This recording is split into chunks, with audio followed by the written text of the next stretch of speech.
Yes, thanks Dave for that. We're joined by Alan Claringbold. There you go. I've got it right. Do you know when we met each other 14 months ago? He's just reminding me of how long ago it was and exactly what you were doing, right? Yeah, it wasn't quite a while ago. Obviously back then we'd just started the podcast for that season. We've kind of revamped it again. It's got its own Twitter and everything now through the blog. So it's been a bit of a busy 13 weeks now, because obviously it's had 13 episodes, 13 weeks of the season. It's been quite a series to cover so far, obviously because of the European trip and the venture into Salzburg and everything. So it's been tough work, but we've been getting there. So for anybody who's not listened to the podcast, what kind of content's in there? What can they expect?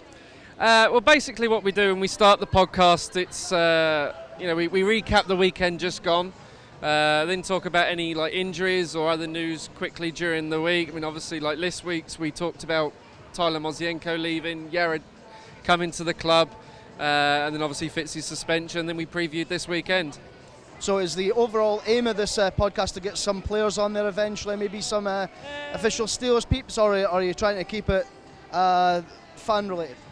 Maybe. It would be quite nice. I mean, it would be nice if we hooked up with the club at some point, but we're just trying to find the middle ground at the moment. Actually, make sure everything's working and in place properly, and then maybe take it to another level with the club more directly in time once everything's in place. Yeah, so if anybody from the Sheffield Steelers is watching tonight, get in contact with you, Alan. I'm sure you would like that to take it to the next level. Yeah, by all means, we're open all ears and that, because it's a couple of us that do it. It's me and Mark who effectively run the blog. So, we're game, definitely, but obviously, all in good time, because there's a lot of stuff that goes on behind the scenes at the club at the moment anyway, so there's a lot of stuff on the plate for a lot of them there. Yeah, in terms of yourself and the weekend, could you tell us how you travelled down here and how you've enjoyed it so far? Come up with Dad this weekend for a change, bit of a boys' trip.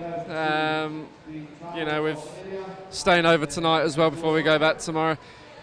Edinburgh game yesterday came out exactly like we did in Coventry weekend before. We looked like we put the game to bed at the end of the first period, and then towards the end of the third period, maybe a touch of bus legs was catching up with us.